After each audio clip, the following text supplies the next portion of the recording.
It's a perfect day for a walk in the park. This is the all-weather notebook which we designed, which adds to the story. And like a proud papa, Udi Henteleff shows off the land he grew up on back in 1921. And my grandfather planted this tree 80 years ago. The Henteleff family emigrated from Ukraine and eventually settled on the banks of the Red River in South St. Vital. For them, it was not just coming to a place of freedom and justice and equality, but a place where literally they could own land, because Jews in the old country were not permitted to own land. Today, this 40-acre piece of land is a public park named after Udi's family. Over the years, volunteers have planted 3,000 to 4,000 trees and 3.5 kilometers of nature trails that meander along the Red River and Norman Park Creek. Now, the Henteleff Park Foundation, along with special partnerships with the city, province, and private donors, unveil their crowning jewel.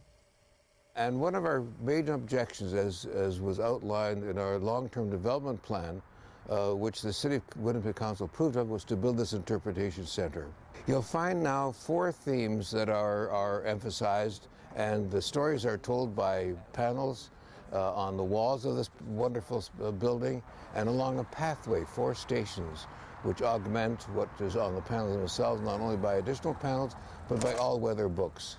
And the 4 themes are this: the unique characteristics of riparian forest, river bottom land, with all the unique plants and animal life that come here, the history of the indigenous people and of the Métis residents, a history that is very important to be told and preserved.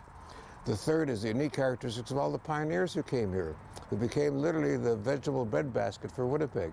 And fourthly, and most important, and also very important, is the history of Jewish farmers in Manitoba. Most people don't think of Jews as being farmers. They think of them as tradespeople and the like. The reason they weren't farmers is in the old country they weren't permitted to own land. And that's me right here at 10 years of age selling myself vegetables on the stand on the St. Mary's Road. But there were donors literally from across the country who felt that these stories are historically so important that they must be preserved for generations to come. And that's what makes me and our board and all the volunteers so thankful that we were able to do this, because it shows the power of volunteers who come together, you know, with a common idea and a common aspiration in order to achieve something that's absolutely so beautiful. You know, to sit and be able to see the deer feed, to sit on a bench out in the park and watch a red fox walk by, it's extraordinary. Couldn't be more thankful for all those who chipped in and made this a reality. For Go, I'm Tracy Koga.